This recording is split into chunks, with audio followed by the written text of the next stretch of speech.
Hay 5 personas. Si quieres me manda el link para proyectar acá. Presentación.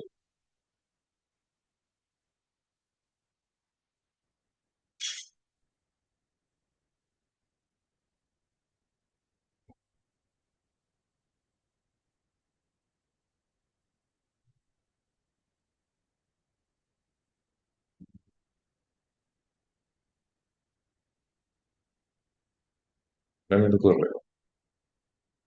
J. Pineda, Mira, arroba, tptchile.com. te- te- te-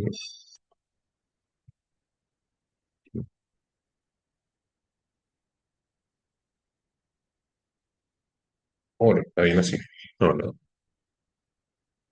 Una G falta. Ahí estaría. Bueno, Sí, ese.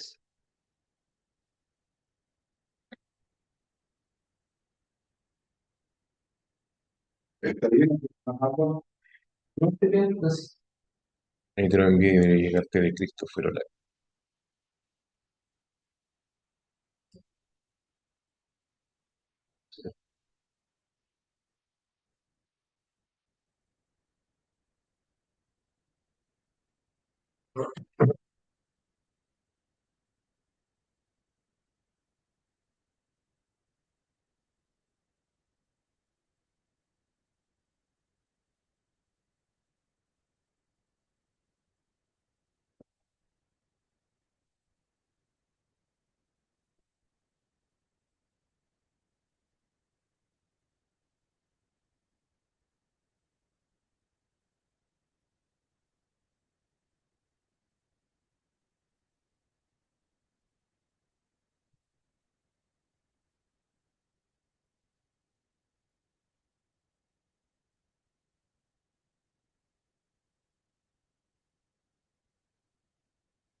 ¿Qué cámara se está viendo? Es. Me pasa que la tengo apagada. Ahí está. Ahí sí.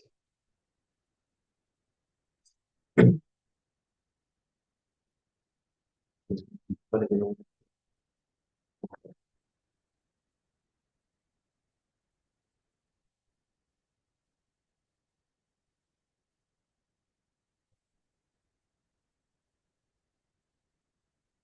Mira, mira, ¿se escucha bien o no?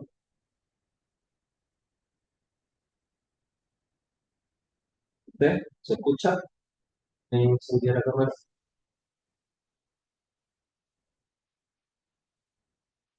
¿Pueden confirmar si es que se escucha bien? Sí, se escucha bien. Bien, perfecto. Bueno, vamos a comenzar entonces. El día de hoy la idea es tratar de darle algunos tips o algunos elementos importantes en el contexto de negociación colectiva.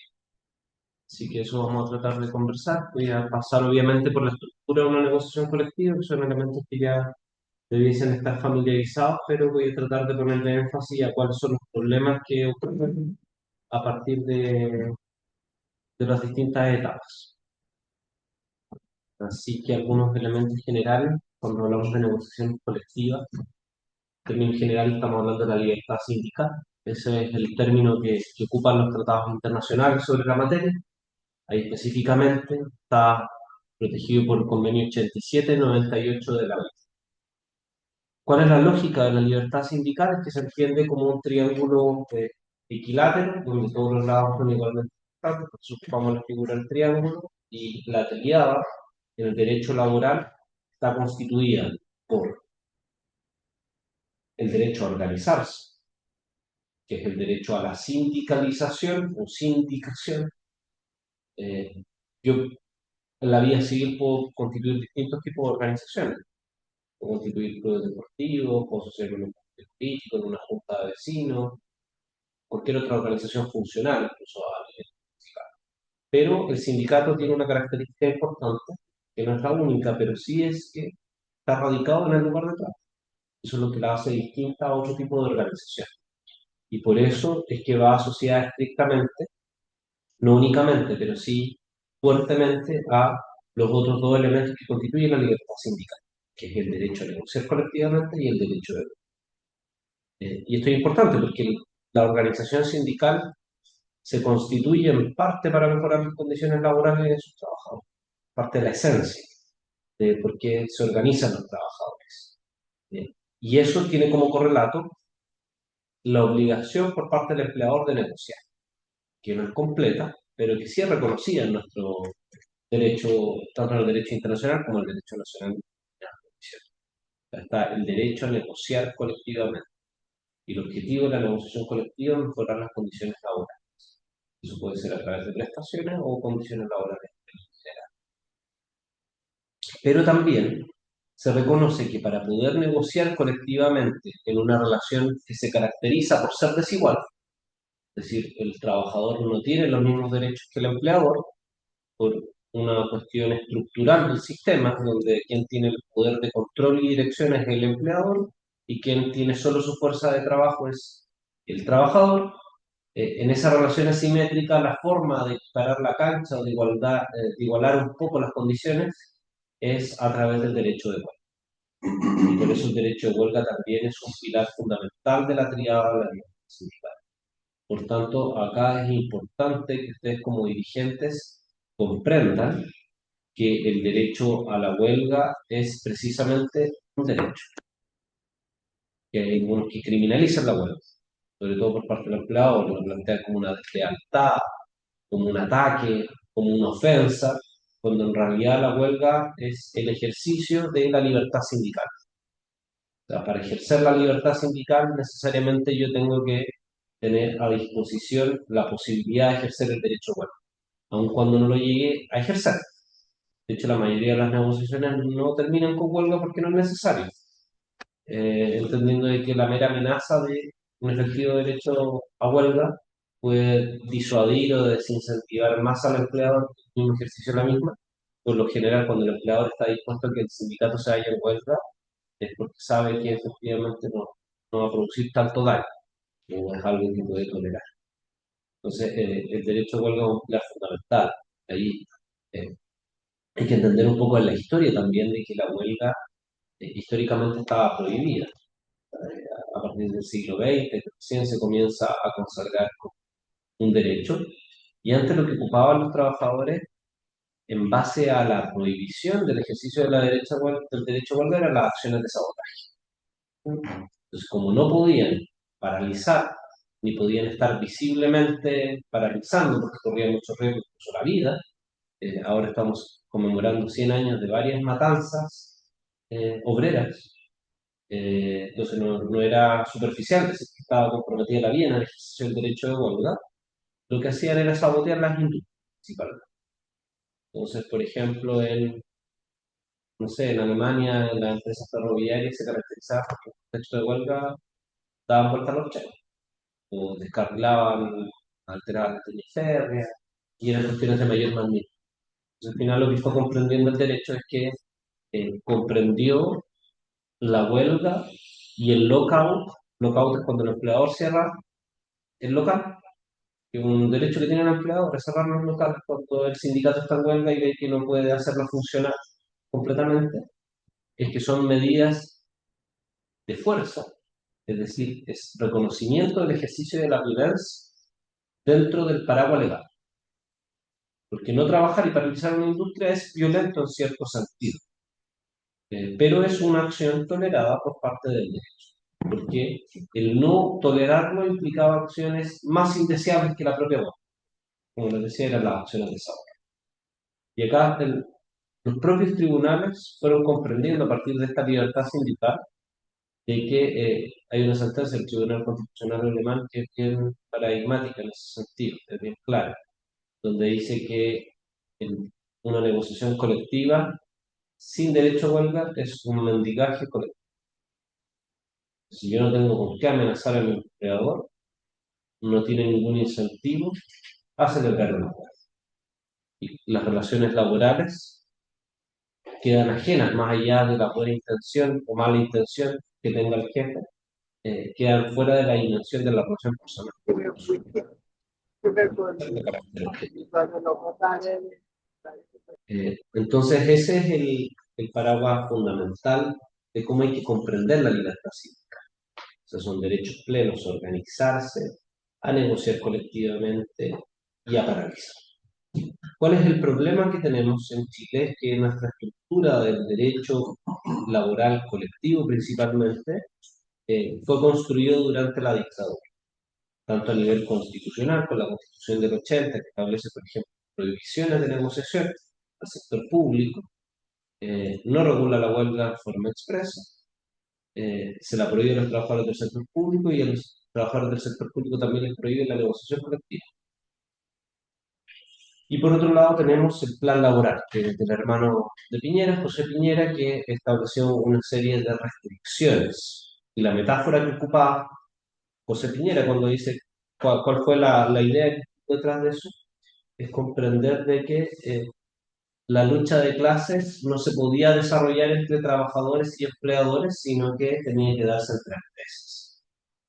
O la competencia era entre empresas, donde los trabajadores y el empresario formaban una comunidad que peleaba por la empresa. Pero eso era una ilusión de José Piñera. Al final se demuestra que los intereses entre empresarios y trabajadores son contrapuestos en la mayoría de los casos. No siempre, pero sí, como regla general, en términos bien prácticos, cada peso que no se va a utilidad eh, es un peso que se va a pagar solo. Entonces hay una oposición directa. El empresario, ¿cuál es el incentivo que tiene? Reducir costos. Si es que aumenta salarios, no reduce costos. Hay excepciones respecto a los aumentos de productividad y sectores que son más dinámicos, que se pueden hacer las dos cosas a la vez. Pero en la mayoría de los procesos productivos no podría decir que cada peso que deja de pagar el trabajador es un peso más que el empresario puede ganar. O sea, hay una relación que es antagónica por esencia, no porque el empleador sea bueno o malo, sino porque está dada así la correlación de fuerza y una característica propia de la relación. Entonces, ¿cuál fue el proyecto del plan laboral y que tiene consecuencias hasta el día de hoy? Una, la atomización de la negociación colectiva. ¿Y eso qué significa? Que se negocia colectivamente a nivel de empresa, pero incluso en la empresa pueden convivir varios procesos de negociación colectiva, tanto cuantos sindicatos existan. Entonces eso es una cuestión deliberada. Antes en Chile existía la negociación por sector o la negociación por parte. La dictadura lo prohíbe, atomiza la negociación.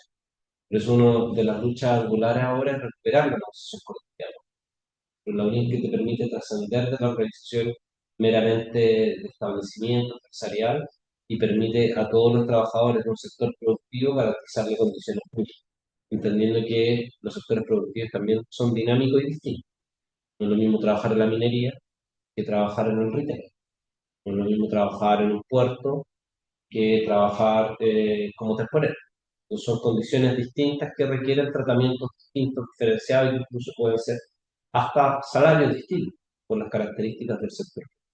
Esa es una primera característica, atomizar, dividir y reducir a su mínima expresión la unidad que negocia, que en estos casos son los sindicatos establecidos.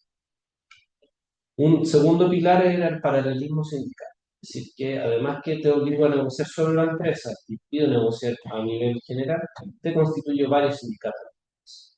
En un principio ocupaban los grupos negociadores, que eran grupos que se armaban solo para negociar y luego se diluían. Pero ahora se ha demostrado que es más efectivo crear el sindicato amarillo. Pero ahí hay un ciclo. El sindicato amarillo de repente llega a techo, se transforma, se radicaliza y eso hace necesario levantar otro sindicato amarillo, recuperar otro que era más combativo, que lo desarmaron, y que lo desarme, se transforma y deriva en uno más amarillo. Entonces, esa es otra característica, paralelismo sindical. Una tercera característica del plan laboral es la huelga de papel. Eh, es muy difícil de ejercer, está muy regulada. Para llegar a la huelga hay que pasar por muchos plazos, está muy procedimentalizado. Entonces eso también genera un problema al momento de ejercer el derecho a huelga. En otros países uno puede ejercer el derecho a huelga en cualquier momento. Cualquier problema laboral uno lo puede ejercer. Incluso está la huelga de solidaridad de clase. Es decir, un sindicato puede parar porque otro sindicato está luchando. Entonces, en Chile está muy restringido la jurisprudencia, es decir, los tribunales incluso han ampliado un poco el margen de ejercicio de derecho a la huelga, señalando que este se puede ejercer en el marco de reivindicaciones laborales estrictas. Ejemplos concretos, trabajadores de call center que paralizaron porque al día 7 de inicio del mes no le habían pagado su sueldo. La fecha era los días 1, o sea, ya en una semana sin sueldo. En su momento, la jurisprudencia y los tribunales entendieron que era legítimo ejercer el derecho a huelga, aun cuando estuvieran fuera de una negociación colectiva exigiendo condiciones laborales. Entonces también ahí es importante en el derecho laboral, hay experiencias de los propios tribunales que van garantizando derechos que no están escritos en la ley. Entonces muchas veces pasa, incluso con los socios de la CGT, que dicen, necesito la norma. Es que no hay norma, no hay norma. Hay aplicación de los principios de derecho del trabajo. Y eso es lo que permite llegar a determinadas conclusiones. Materias que no están reguladas, pero que se sabe que se ganan en el tribunal. Declaración de relación laboral, trabajador honorario. No hay una norma que regule los trabajadores honorarios en el Código del Trabajo. No existe la palabra, de hecho, de trabajador honorario en el Código del Trabajo. Existe en el Estatuto Administrativo, una referencia muy pequeña, y en el Código Civil. Pero a partir de los principios de primacía de la realidad, de protección de los derechos del trabajador, se ha concluido que es posible determinar declaraciones de relación laboral bajo vínculos de subordinación y dependencia en trabajadores honorarios. Los derechos tácitos también son así, las cláusulas tácitas. En ninguna disposición del código que hable de cláusula tácita. Es una construcción que se realiza en función del principio de primacía de la realidad y de aplicación de la lógica de los derechos adquiridos tras las cláusulas tácitas. Entonces es normal que en el derecho del trabajo existan interpretaciones por fuera de la norma que estén amparadas en estos principios. Y eso permite, por ejemplo, que aún existiendo normativa constitucional expresa que le prohíbe a los trabajadores del sector público ejercer la huelga, los trabajadores del sector público todos los años se van a huelga.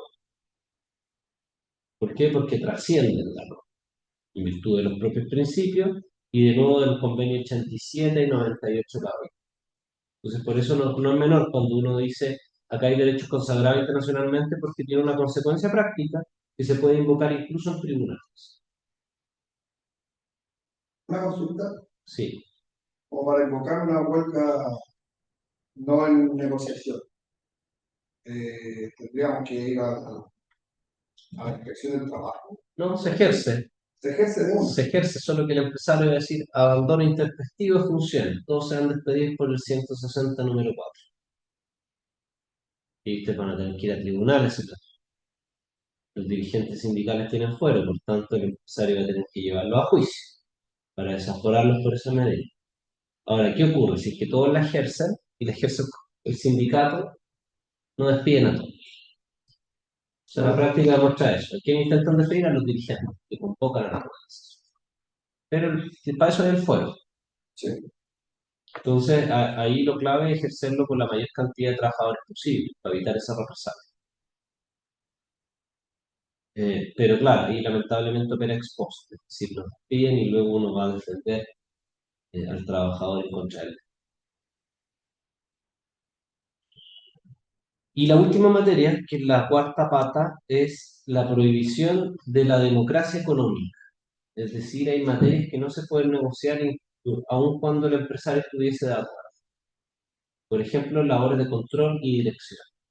Ejemplo, ustedes en un proyecto colectivo no pueden presentar, por ejemplo, la propuesta de que el sindicato va a controlar la jornada de los trabajadores. No, es una materia que está prohibida de negociar. Le compete solo al empleador. Claro, no se puede negociar el control de la empresa. O que, por ejemplo, que la producción va a ser fijada por el área de trabajo del sindicato. Eso no se permite. Como negociación colectiva. O sea, la otra cuestión es de que el empresario les delegue la función al área y que todos sean socios del sindicato y que indirectamente estén interviniendo. Pero el sindicato no podría decir esta atribución la tenemos. Por tanto, si el jefe cambia de idea, nosotros vamos a tribunal a exigir que cumpla con el contrato colectivo en esa materia. Eso no se puede. O sea, no queda protegido por el derecho, no es exigible. ¿Qué tipos de negociación colectiva existen? Hay dos tipos de negociación, la reglada y la no reglada. La reglada es la que está en el Código del Trabajo, que señala los plazos, que parten con la solicitud de información, antes aún, con la declaración de los servicios mínimos, solicitud de información, luego la entrega al proyecto de contrato colectivo, la respuesta por parte del empleador, la fase de negociación desregulada, hasta la votación de la última oferta, luego eventualmente el ejercicio de derecho de huelga y el término de la negociación. Esa es la negociación colectiva arreglada. Ahí uno sabe qué hacer, cuántos pasos hay, sabe qué autoridad interviene, qué inspección de trabajo, uno puede saber en qué momentos puede ir a tribunales, a realizar reclamaciones. Pero también está la negociación colectiva no arreglada, que es aquella que se puede desarrollar en cualquier momento, sin ninguna regla. Por eso no es arreglada. Pero se permite negociar no arreglada. Por ejemplo, en el contexto de las negociaciones de las 40 horas. Hubo muchas negociaciones colectivas no arregladas, que solo buscaban solucionar ese problema puntual y que no afectaban el contrato colectivo. Pueden haberlo negociado incluso sindicatos que ya tenían contrato colectivo que no les convenía negociar. Entonces, eso también es importante tenerlo en consideración. Luego está el alcance de la negociación colectiva, que puede ser con sindicato de empresa o con interempresa. Con la reforma del 2016 se puede negociar con sindicatos de interempresa, pero requieren tener a lo menos el mismo quórum que el sindicato de empresa para efectos de hacer obligatoria la negociación. En términos prácticos, si tengo una empresa de 100 y tengo un sindicato interempresa, ese sindicato interempresa a lo menos tiene que tener 25 trabajadores para que pueda negociar colectivamente. Si tengo un sindicato interempresa que tiene presencia en una empresa, son 100 trabajadores, pero solo tengo 5 afiliados, esos 5 pueden intentar negociar, pero el empleador puede decir que no negocio con ustedes. Yo solo lo puedo obligar a negociar si es que el sindicato interempresa cumple con el quórum para constituirse como sindicato de empresa en el establecido.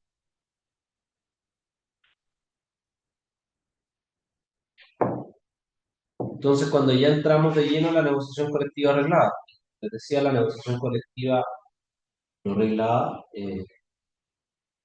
no está arreglada, no hay regla. Y hay estrategias de negociación, pero no hay norma del código a la cual recurrir para efectos de destrabar la negociación. Entonces, ¿qué tenemos que ponerle atención? Servicios mínimos, solicitud de información de la empresa, eh, luego la presentación del proyecto colectivo, la respuesta de la empresa y el término del contrato colectivo. Servicios mínimos no los voy a ver mucho ahora, es algo que tengan alguna. Que esto en realidad, salvo empresas nuevas, ya no tiene mucho sentido, ya están fijados, no están fijados, ya la mayoría de las empresas debería haberlo solicitado. En términos prácticos, ¿qué amerita que cambie un servicio mínimo la creación de una nueva dependencia? Supongamos que ustedes, no sé, ¿a qué rubro están ustedes? No sé, cerca de la construcción. Ya, construcción, Nosotros estamos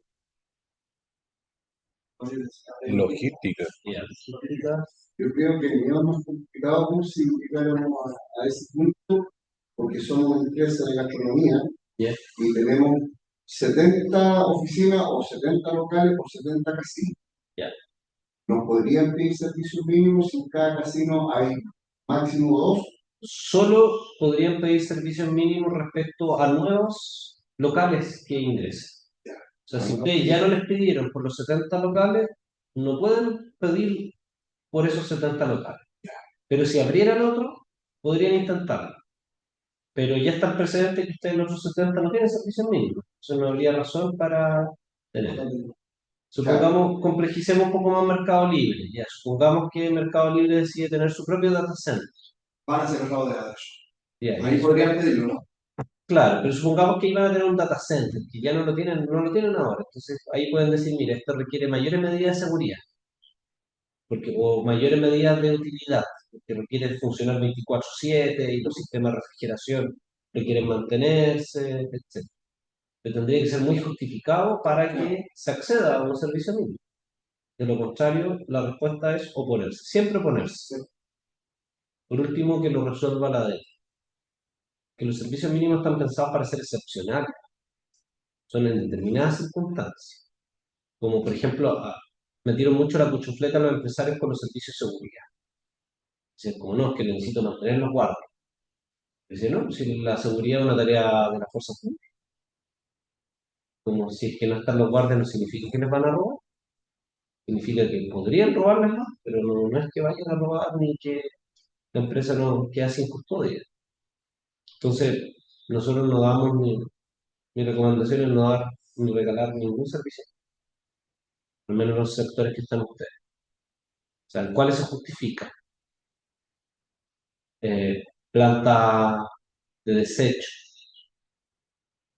ejemplo, vertedero, relaves mineros, que requieren una mantención y una atención de personal periódica, porque si no ponen en riesgo a la salud de todas las personas.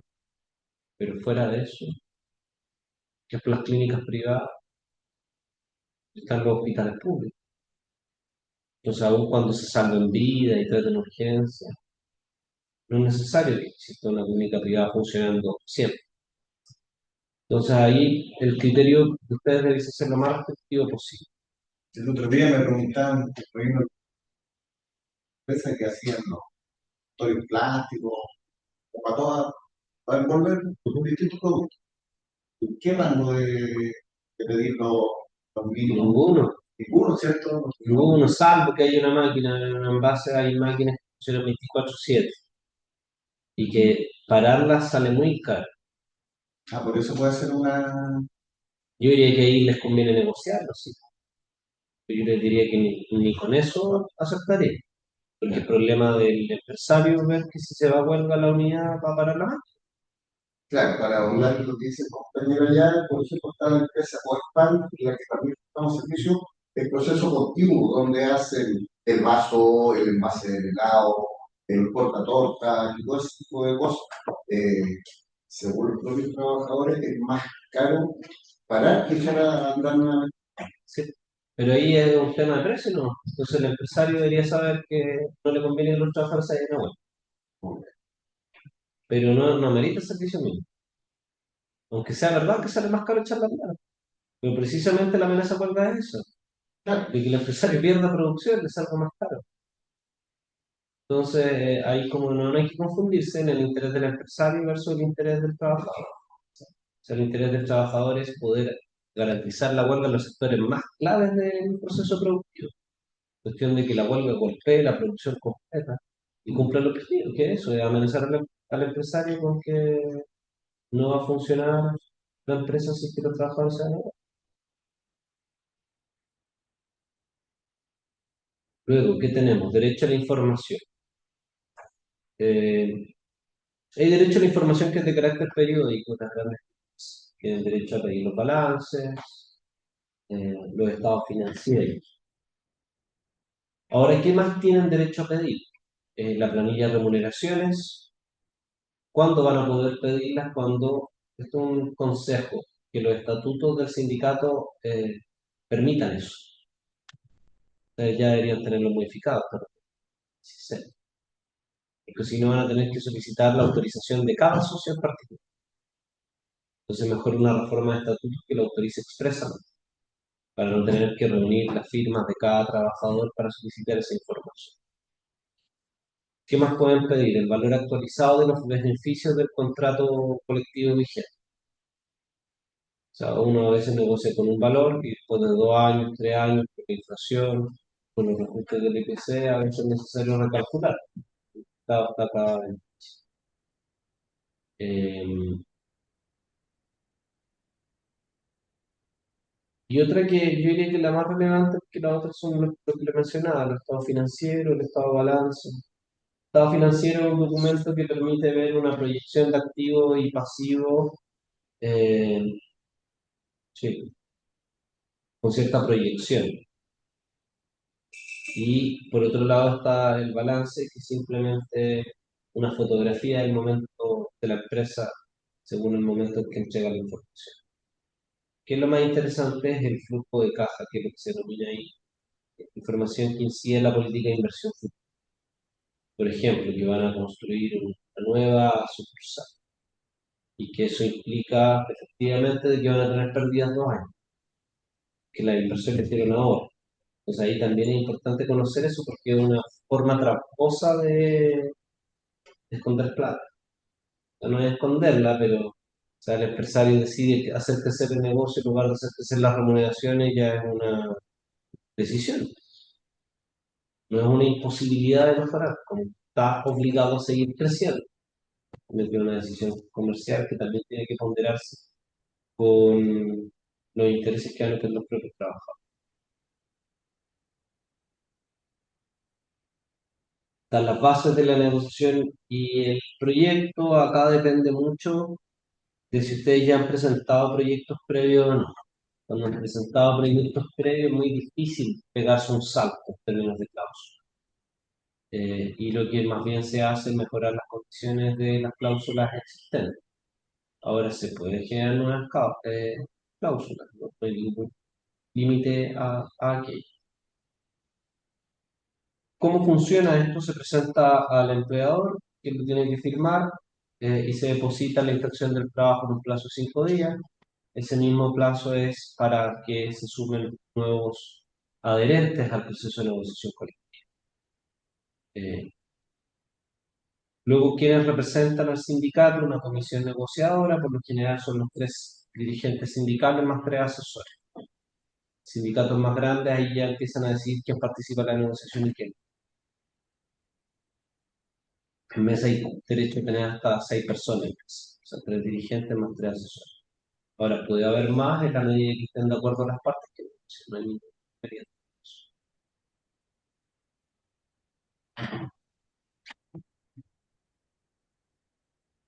Acá que viene la impugnación y reclamación y periodo de negociación. Acá qué ocurre, que está la figura del piso mínimo. Entonces, el piso mínimo son todas aquellas cláusulas que no implican reajuste ni bonos concedidos por una sola única vez. ¿Cuál es el principal bono de esas características? El bono de término o el bono de término de negociación. Eh, entonces, ustedes presentan el proyecto, la empresa tiene 10 días para responderlo, prorrogable por un máximo de 20, con multa asociada. Si es que no responde los 20, se entiende de que se aceptó el contrato.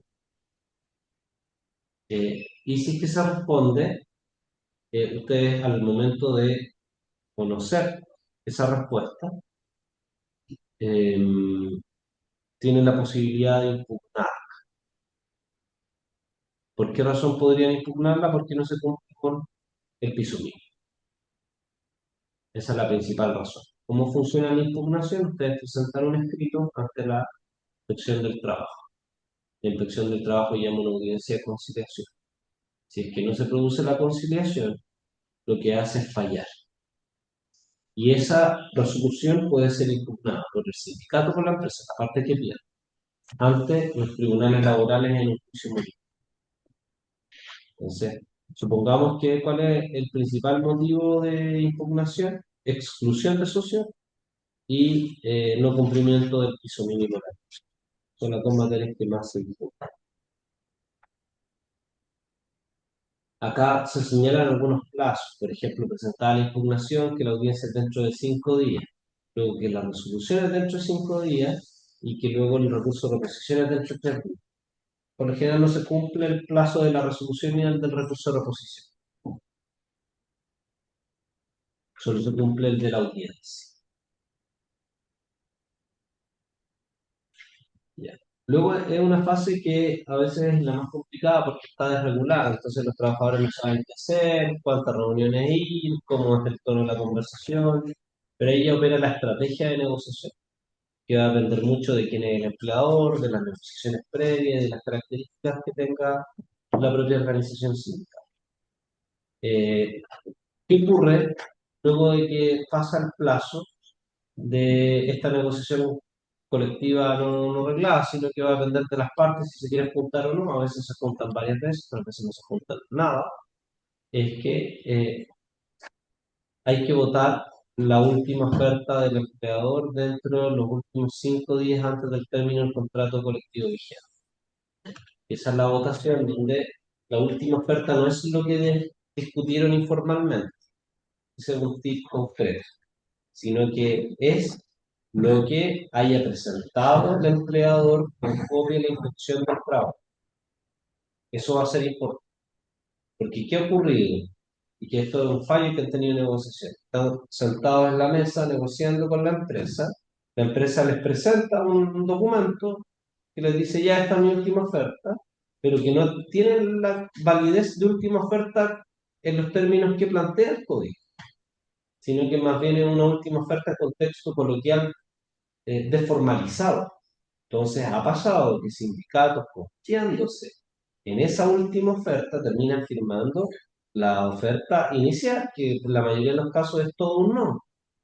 Entonces ahí también opera el principio de buena fe en la negociación, o sea, podría revertirse, pero es una carga que ya tiene el sindicato que no debería haber cometido esa error.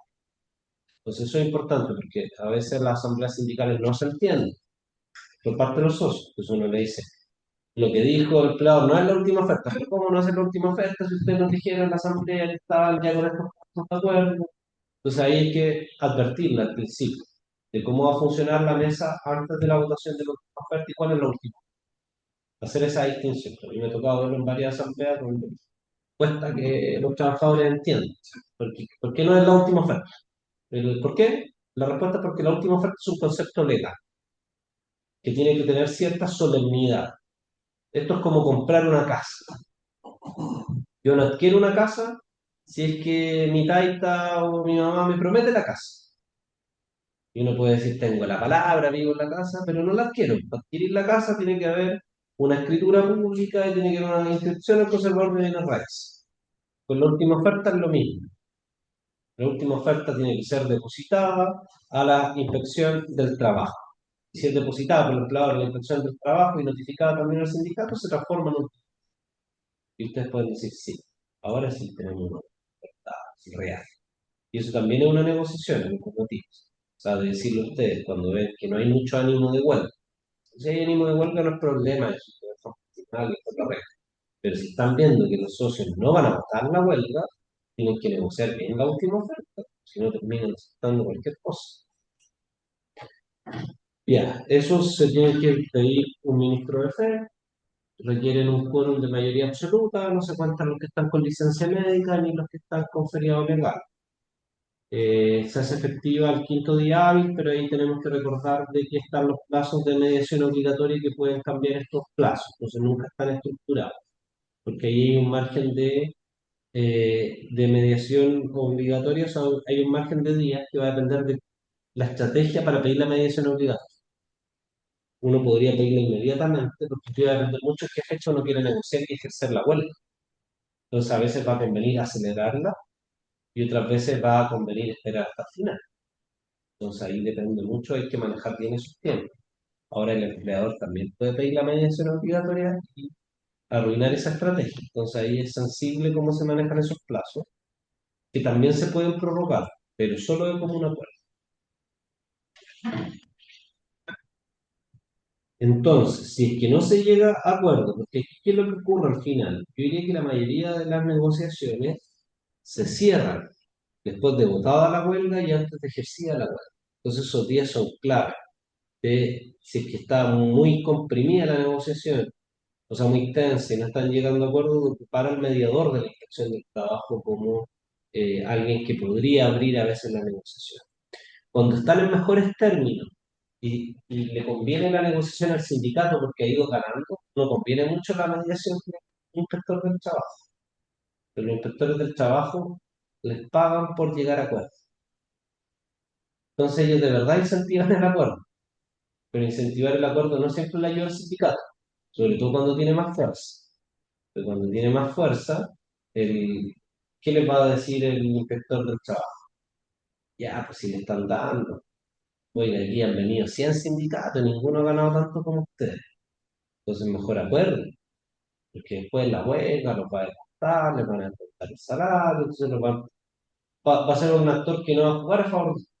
Entonces ahí como tips, ¿qué hacer? La negociación ustedes está bien, tienen buena correlación con el empresario, no metan a la inclusión. Puras mesas desformalizadas, sin inspector. O sea, pueden cumplir con una, pueden pedirle que abra el acuerdo, pero traten de aislarlo o neutralizarlo, si lo conocen. O sea, si ya saben con alguien que le ha tocado anoche, díganle con trate de no meterse en la negociación, solo presencia. O sea, lo mejor en este caso es siempre involucrar al compañero no. Que depende. A mí me ha tocado dos tipos de negociaciones. Porque si el sindicato es débil y es una negociación que uno sabe que la está sosteniendo nomás, y hay que sostenerla porque llegó el plazo para negociar, el inspector del trabajo se transforma en un aliado. Porque trata de descomprimir, de decirle al empresario, ya, pero igual se da un poquito más, no está entregando nada, no le están pidiendo tanto. Entonces ahí uno dice, uno espera que entre el inspector del trabajo en acción. Pero en otros casos, como le digo, que son los menos, cuando el sindicato tiene más fuerza, no conviene tanto que intervenga el inspector del trabajo, salvo que sea un aliado, que lo conozcan y que en realidad saben que no les va a jugar chueco. Pero si hay alguien que no lo conoce, lo más probable es que si la empresa ya le está concediendo puntos, el inspector del trabajo trate de desmovilizar, tratar de jugar a favor de la empresa. Esto pasa lo mismo con los jueces. ¿Ah? Los jueces en audiencia tratan de que las partes lleguen a acuerdo, y sea para el trabajador o para la empresa. Tratan de disciplinar al que está más duro, sea trabajador o sea empresario. Entonces a veces uno juega a favor y uno le dice gracias juez, y otras veces no, porque echa para abajo la negociación. Luego de eso, si no llegan a acuerdo, ya tienen que ejercer la huelga. Y la huelga, ¿qué momentos importantes tienen? Los descuelgues, yo diría que ya no se ocupan casi nada. O sea, los sindicatos que llegan al día 16 de huelga son muy pocos. Y la mayoría que supera los 16 días de huelga es porque está muy poco.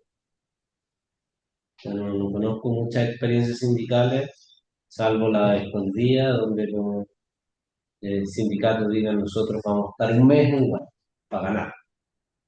Más bien están un mes en huelga porque los empresarios no están nada. Entonces, esa es una situación, los descuelgues. Por lo general son a partir del día 30, salvo que la empresa sea tan canalla que no haya dado el piso mínimo, que a partir del día 16. ¿Qué problemas ocurre dentro de la huelga? Los reemplazos. Hay reemplazos internos y reemplazos externos. El reemplazo interno a veces se da con las adecuaciones necesarias. Es decir, agarran un trabajador de un sector y lo mueven para otro. Y ese es un problema, porque está tolerado por el Código del Trabajo, por los tribunales. El reemplazo externo es más fácil de diagnosticar, es cuando contratan a otras personas con funciones médicas desarrolladas. Y acá está lo que les comentaba, que es el local. O sea, por ejemplo, si un sindicato, el 60% de los trabajadores están en huelga y el otro 40% está funcionando, pero por ejemplo, una máquina grandota que para hacerla funcionar requieren a una determinada cantidad de carga, y si es que no la pueden hacer funcionar, que esté el otro 40%, el empresario le va a salir más fácil aplicar el local, es decir, cerrar la fábrica. Es decir, se cierra hasta que solucionemos. Entonces ese es el derecho que tiene el empresario. Ahora este no afecta al sindicato, ¿quién afecta a los trabajadores que no son parte de la huelga? Que queden impedidos de hacer su trabajo o cuando no estén participando en la negociación. Otro elemento importante es que durante toda la negociación colectiva están con fuero, 10 días antes de la presentación del proyecto, 30 días después. Pero incluso, si es que los despiden, yo diría que un rango, esto no está escrito, pero un rango razonable es que si los despiden dentro de los próximos 6 meses ha terminado el fuero de la negociación colectiva, uno a lo menos podría problematizar la existencia de una vulneración de derechos fundamentales. Por lo general está asociado a la movilización durante la huelga o durante la negociación colectiva. La consulta, una vez me enteré que nosotros los dirigentes estábamos con un seguro, que era como que estábamos haciendo un trámite en la huelga, pero todos nuestros compañeros estaban desvinculados de la empresa, sin ningún seguro si es que le pasaba algo fuera. Sí, o sea, es discutible, pero claro, es cierto, lo que se hace es suspender la relación laboral. Sí. Entonces, ¿eso qué implica? Que en los días de huelga incluso podría trabajar en otro lado. No es lo ideal, porque la idea es que la huelga participen No, todos los lo trabajadores. que yo que a mí me preocupó por el beneficio que tenía yo como dirigente y mis compañeros en el desamparo. Por si No, yo diría que no están tan en desamparo, se es que, problematiza. claro, pero yo podría reclamar porque quedé preocupado, ¿sabes qué fue eso? Y yo estaba asegurado, si me atropellaba, no me pagaba nada, yo iba a la mutual y me atendía porque Sí. estaba en trámite de sindical. Pero no así mis compañeros. ¿Cuánto No, yo puedo diría que se puede pelear igual. O sea, se la puede actual pelear? va a decir que no hay, pero hay contratos, hay cotización. Esto es una ficción que opera para otros efectos, no previsionales Ya no es tan así. No, es que legalmente sí, pero no para todos los efectos prácticos. O sea, si usted me dice, hay un trabajador que en el contexto de la huelga tiene un accidente laboral, yo lo llevo a la mutua. O sea, si supongamos que siempre son de fuerza y uno empieza a parar los camiones, por un ejemplo, si están entrando, lo pasa a llevar y lo bota. No, por eso le digo, o sea, si es en el contexto de huelga, yo diría que hay que llevarlo a la mutual igual. Ya. Y que la mutual diga que no es trabajador, forzar la interpretación. Ah, ya. Si es que se da en el lugar de trabajo. Ahora, si fueron a parar, no sé, la Panamericana, Claro, como está en diría ya está más difícil justificar. La verdad que Claro. está difícil, pero si el acceso a la empresa, yo diría, no hay mayor razón para decirte que sea en el contexto Sí, de la relación no, laboral. es que yo quedé muy preocupado, ¿sabes? ¿Qué puede ocurrir en el contexto de la negociación colectiva? Pueden haber prácticas desleales. Estas son las prácticas antisindicales, pero se llaman desleales cuando ocurren en la negociación colectiva. Esa es la única diferencia. Y que son una tipología que no existe cuando no hay negociación colectiva. Por ejemplo, el reemplazo. El reemplazo solo ocurre en huelga, por tanto, es solo una práctica desleal, no antisindical. Pero en términos coloquiales, uno puede decir una práctica antisindical. Pero práctica desleal, contexto de negociación colectiva. Eso es lo importante. Ya, acá el problema de esta reforma es que establece las acciones de mala fe que afectan el desarrollo normal.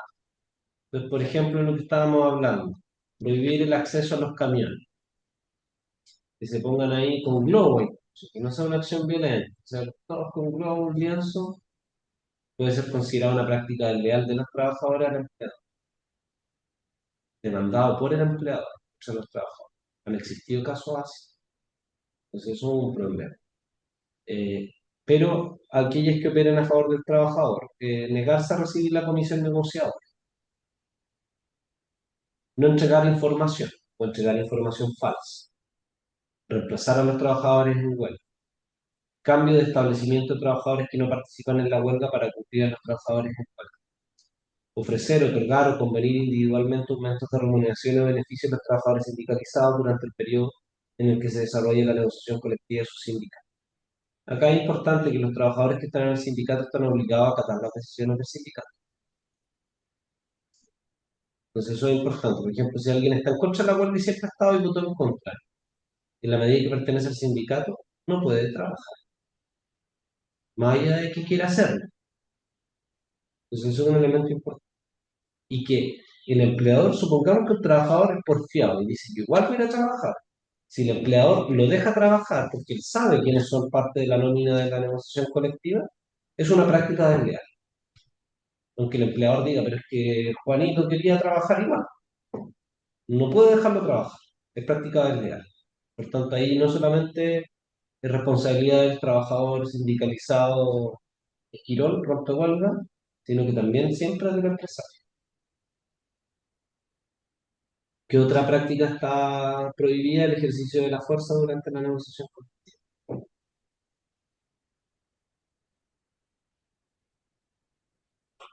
alguna estrategia o elementos a considerar dentro del proceso. Uno, la información es clave. O sea, la información a la asamblea permanentemente de, a lo menos, cómo va la negociación.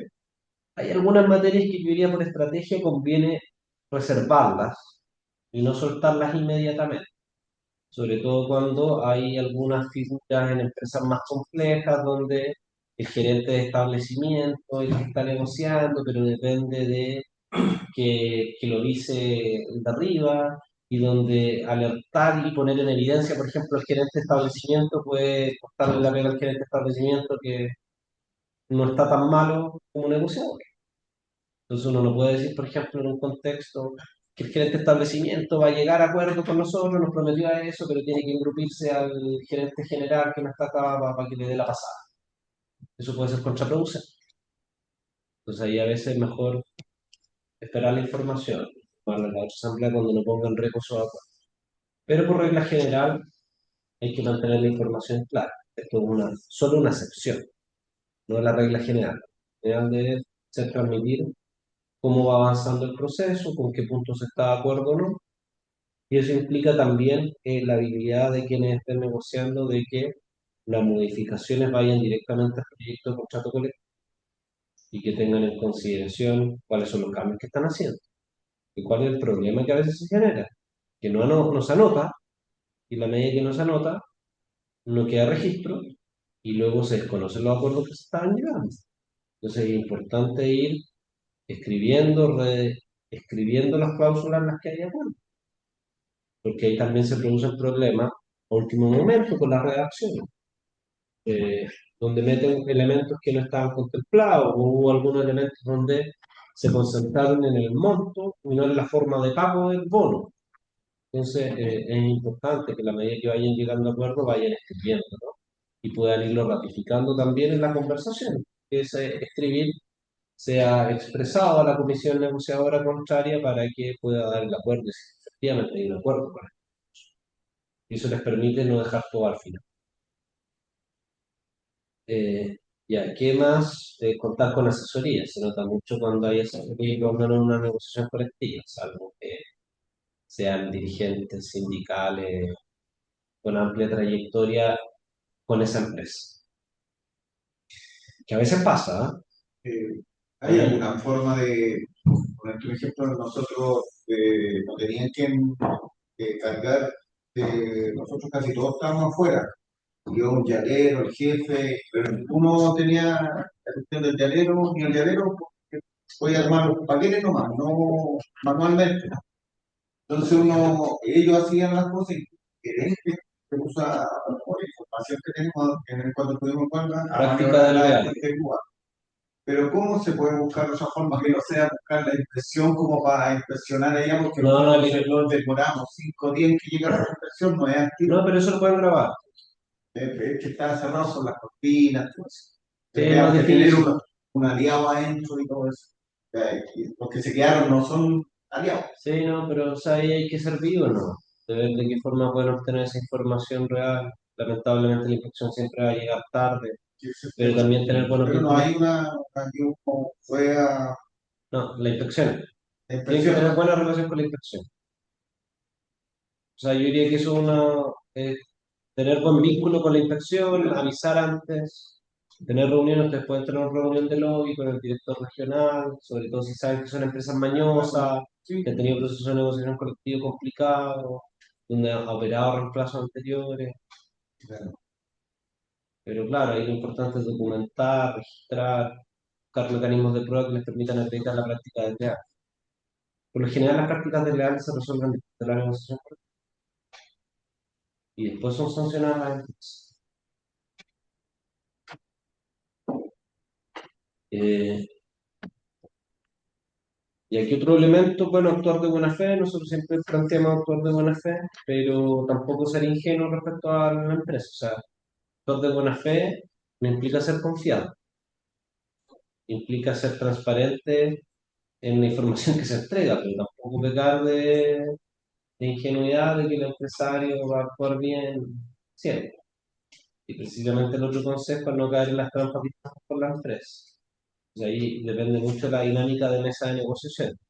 Hay distintos estilos de negociación. No hay uno que sea mejor que otro. Depende mucho del negociador y de la fuerza con la que uno tenga. Nosotros mismos, la defensoría, yo diría que hay dos estilos que conviven. Hay negociadores que son más, yo lo denominaría salomónicos, en torno a ir aproximándose a un monto. Por ejemplo, el bono está en 150.000 pesos y ustedes quieren subirlo a 200.000 pesos. Su primera oferta que ponen es 300.000 pesos.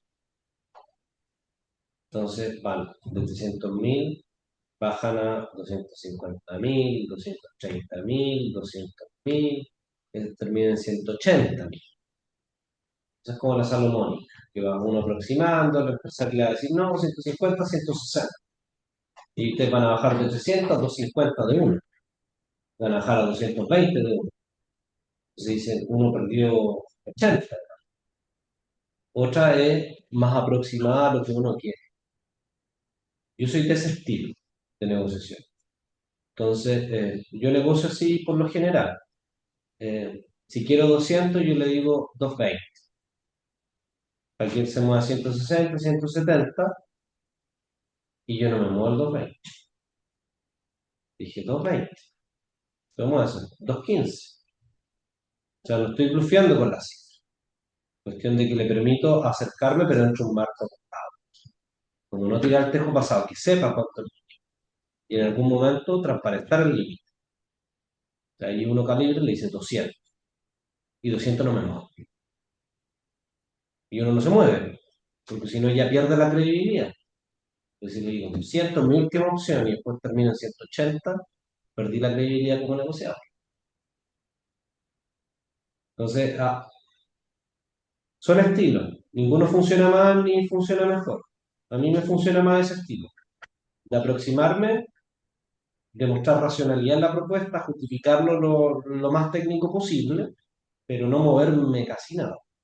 Porque lo que estoy planteando es racional desde un inicio. Eh, Otros prefieren, y depende mucho de la contraparte. Por ejemplo, si hay una contraparte que ya está acostumbrada a negociar así, con el tejo pasado a 300 y después baja, igual llegan a 200 y les gusta esa bajada monumental, uno no le va a cambiar el estilo a esas personas. Entonces uno le negocia bajo la dinámica que está acostumbrado a negociar, ¿no? Y si le ha funcionado, sobre todo en experiencias anteriores, no hay que innovar. Yo les recomiendo no innovar mucho. Yo también entiendo esa parte porque nosotros la primera vuelta ganamos, sí, pero no es nefante, le salimos al muchacho. O sea, Sí, y eso es eso normal. cuesta mucho sostenerlo ahí en la negociación. Yo creo que ahí el elemento clave es la racionalidad de la primera propuesta. O sea, y acá hay otro elemento, es que valorizar las propuestas. O sea, al empresario que le interesa saber cuánto vale. Y eso implica tener claro cuántos socios tengo, cuánto vale cada bono, y tener claro cuántos millones de pesos uno se está jugando en la negociación. Y hay distintas empresas. Hay empresas que la negociación dice tengo 300 millones de pesos. Y al final la negociación es por un todo. Entonces le da lo mismo si es que se va a bono término de conflicto, si es que se va por sindicato, si se va a por ajuste de remuneraciones, ajuste de colación. Lo único que hacen es calcular, tengo 300 millones, como lo distribuyo. Entonces ahí hay que estar preparado para los distintos estilos de negociación, también entendiendo con quién se negocia. No puedo ser intransigente si mi gente no está dispuesta a la lucha, porque voy a quedar como ya, nada, bueno, ¿qué más? Firmamos contrato, no. Después de un par de días de huelga, si están dispuestos a la huelga. Entonces, también el estilo hay que irlo acomodando a la realidad del sindicato, la experiencia que tenga, la trayectoria en otras negociaciones anteriores y sobre todo los números. Manejar números en la negociación colectiva permite tener mejores resultados, es un hecho. O sea, manejar bien los balances, los estados financieros, decirle, bueno, tuvieron ustedes utilidades por tanto. Así que tuvimos pérdidas, pero las pérdidas son una inversión. Por ejemplo, los colegios siempre se quejan que no tenemos plata, funcionamos, no tenemos delta. Y es cierto, tienen que hacer balances donde calcen los ingresos por los egresos, si lo exige la ley. Pero hay que ver, ¿y cuánto gana el sostenedor? Es una primera pregunta. ¿Cuánto ganan los cargos directivos? ¿Cuánto estás pagando en arriendo de determinada infraestructura mobiliaria, etcétera? Entonces, de alguna parte, hay que decir, acá hay plata. Ustedes pueden tomar la decisión de sacar la plata de ahí y moverla. Pero ahí, claro, es hablar con plata concreta. O sea, estamos hablando de cuánto, 20 millones de pesos, 50 millones de pesos, 100 millones de pesos. Como tener claridad con números también es importante. Si no, uno se queda al final con los chicos, ¿no? ¿Cuánto subió? 3% subió la población, 5% la población, como de reajuste. Pero como les digo, es distinto negociar con un sindicato, no sé, nosotros estamos negociando con Metrogas, que son sectores estratégicos de la economía, que si paran dejan sin gas a una región entera, a negociar con un sindicato más chico, retail, en realidad si para en una cadena grande no produce mucho daño. Entonces, por eso también es importante tener la perspectiva más allá de los tipos que son para negociar con la realidad actual, con la ley actual, también de visualizar la importancia de la negociación colectiva por rama, que lo único que puede destrabar el régimen laboral existente. No va a haber buenas negociaciones sindicales radicadas en la empresa, que más es un problema estructural. Si una empresa tiene mejores condiciones laborales que otra, la hace por lo general, no siempre, pero por lo general menos competitiva, tiene mayores gastos. Entonces hay que tener en consideración eso también. Yo igual les cuento que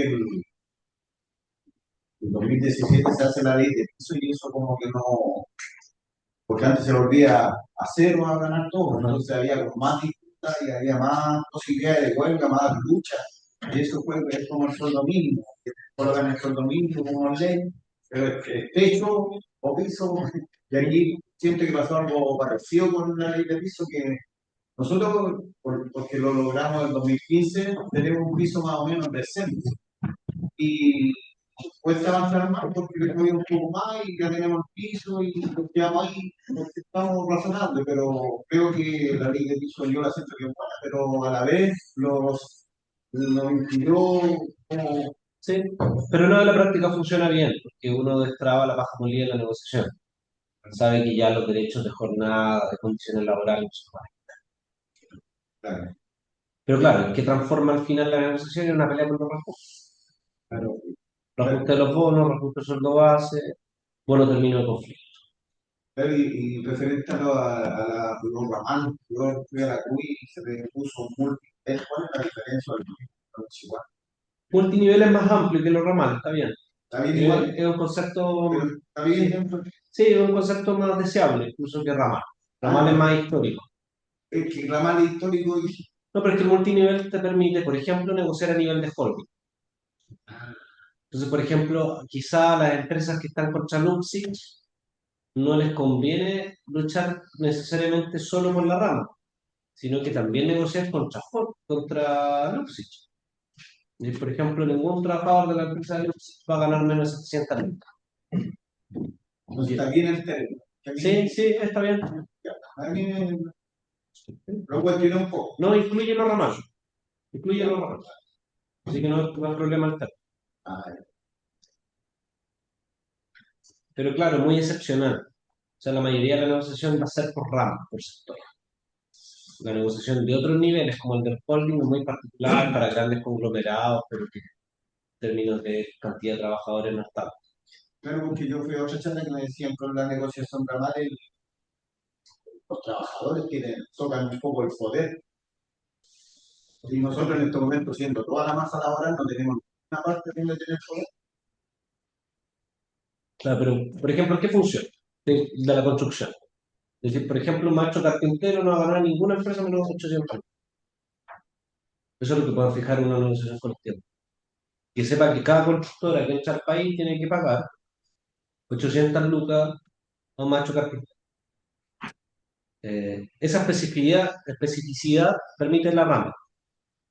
Por eso, de acuerdo de convenio, el Congreso no está legislando eso. Cada 2 años, cada 3 años y cada vez ver cuánto vale cada cargo. Pero la negociación colectiva por rama sí. Uno puede entrar a revisar todos los cargos. y establecer condiciones mínimas. Vital. O sea, es que ese concepto de salario vital opera como regla general. En este caso uno podría ir más allá del salario vital. O sea, por ejemplo, no sé, en algunos sectores de la minería podrían decir perfectamente ningún trabajador que realice estas funciones gana menos de 2 millones de pesos. La salud. Podrían hacerlo, no hay límite. Pero claro, eso es una negociación con la patronal. Por lo general es medida por el Estado, que actúa como un tercero amigable componedor y ministro de fe. Pero establece condiciones más particulares y ahí hay distintos modelos, algunos más específicos, otros menos específicos. Hay algunos sectores donde es más fácil. Por ejemplo, la descripción de los cargos de la carpintería, o sea, de la construcción es más fácil. No podría decir estos cargos están en todas las constructoras. O sea, algunas quizás no tan complejas no tienen esos cargos, pero uno podría estandarizar todas las funciones. Ahora, todo. Entonces eso permite la negociación colectiva. Ahora, ¿cuántas ramas pueden haber? ¿Cuántas ramas decía la ley que existen? Porque hay países, no sé, Uruguay tiene 24 ramas, Japón tiene 7, los españoles tienen como 8, 9, y regulan distintas materias. Por ejemplo, ¿qué podrían regular? Sistema de turno, por ejemplo, los portuarios. Pongamos que los portuarios negocian y dicen como, ya, ningún portuario va a trabajar más de 140 horas al mes. Y eso podría ser un acuerdo general, que es específico para un sector. Y que no es solo plata, no es la plata por el turno, sino que también es jornada. Es decir, por ejemplo, ya vamos a eliminar estos turnos 20 por 20. No se permite que un trabajador pase más de 10 días en una falla. Podría ser. Ahora, podría ser que a algún sector le convenga, no sé, los marinos mercantes, que van a pescar a alta mar. Quizá ellos dicen, no, yo en realidad prefiero embarcarme un mes o 2 meses y luego tener 2 meses de vacaciones. Podría ser también. Por ejemplo, en Australia los trabajadores de petroleras tienen ese régimen. Son como 40 por 40. Porque claro, llegar a una faena petrolera en la mitad del mar es un huevo tremendo. Entonces ellos mismos prefieren trabajar 40 días, estar en la plataforma y después tener 40 días de vacaciones. Trabajan la mitad del año, pero los 40 días seguidos.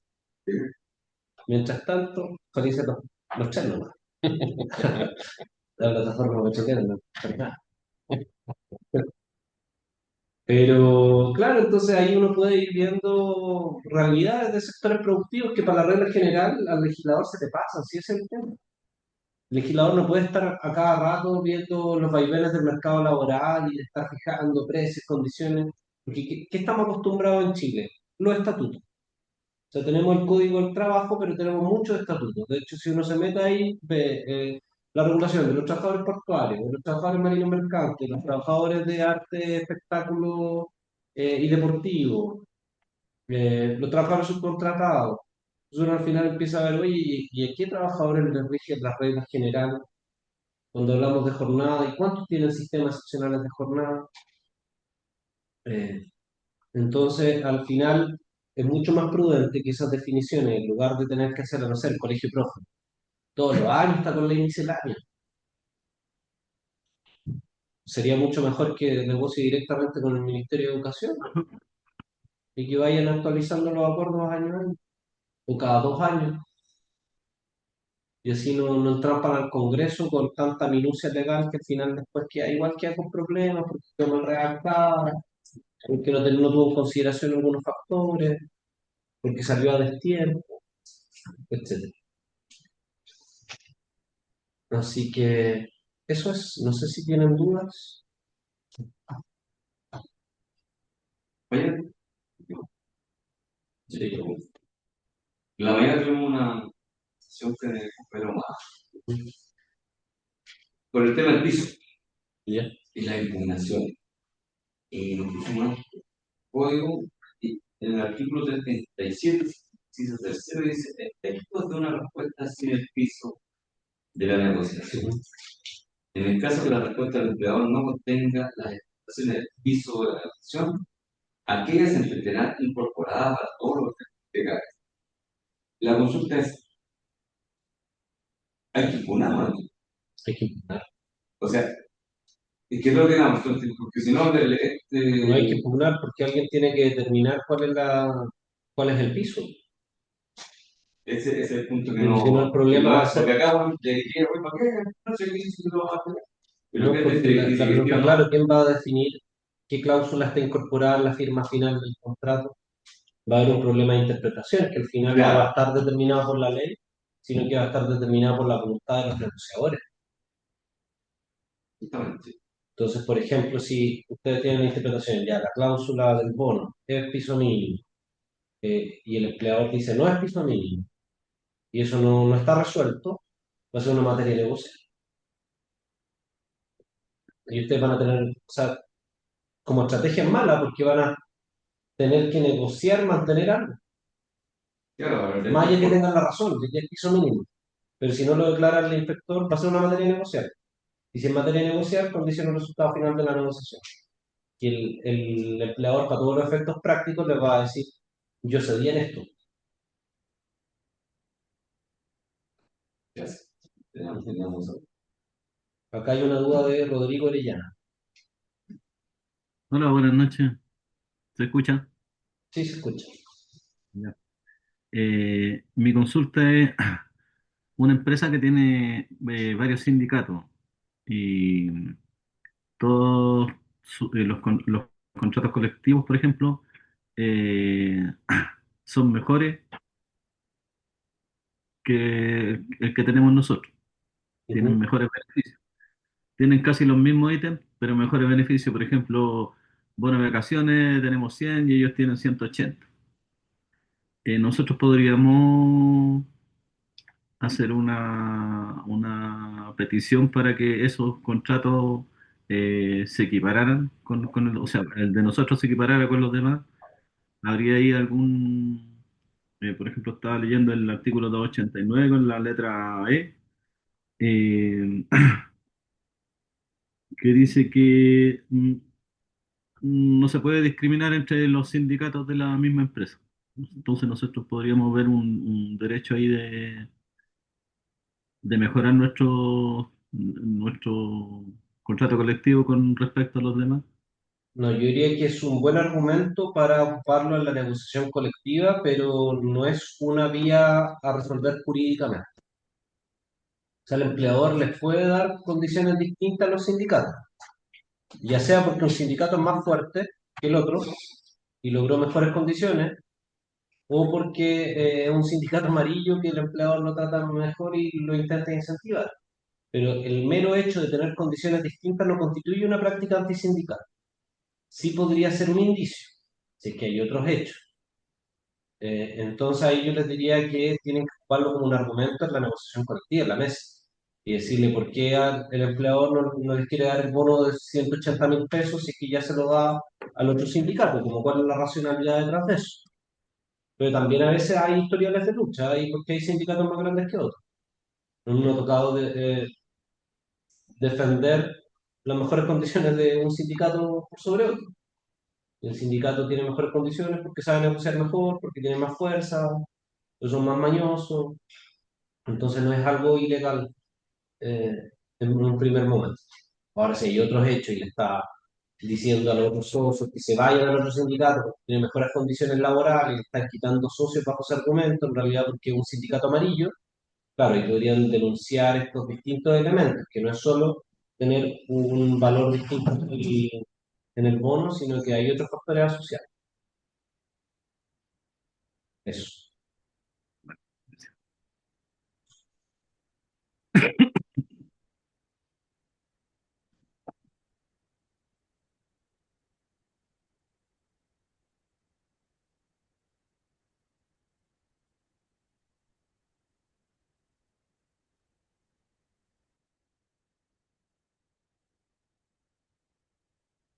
¿No hay más preguntas? ¿Viste tú la hora? ¿No? Llevamos una hora y media, parece. Pronto me habían dicho una hora. Sí, sí, Así que ¿a quién le cargo la otra media hora? sería como ver esto 42, que es cuando llegamos a acuerdo. Ujú. Ese como que me Quedan con el piso mínimo, llamo por el piso. Sí, pues, claro, porque no parte el piso mínimo. ¿cómo se puede tomar? O sea, quiero preguntar por una experiencia que si es bueno o es pues, más o menos mala, ¿Qué cosa? tomar esa decisión. Depende. Por ejemplo, los mineros de la Escondida lo ocuparon y les fue bien. En 18 meses después. Se prepararon mejor para la huelga. Pero la mayoría de los casos es cuando ya no tienen nada que hacer. Entonces, por lo general es una decisión cuando ya no quieren seguir en la huelga, ¿no? Cuando fracasó la negociación colectiva. Yo diría, salvo ese caso de Escondida, no conozco otra experiencia exitosa de ocupar el 341.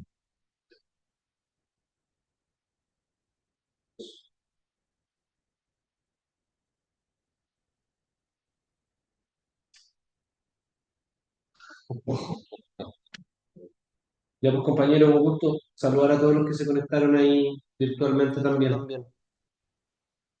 Que estén muy bien. Nos vemos. Sí, gracias, buenas noches. Vale.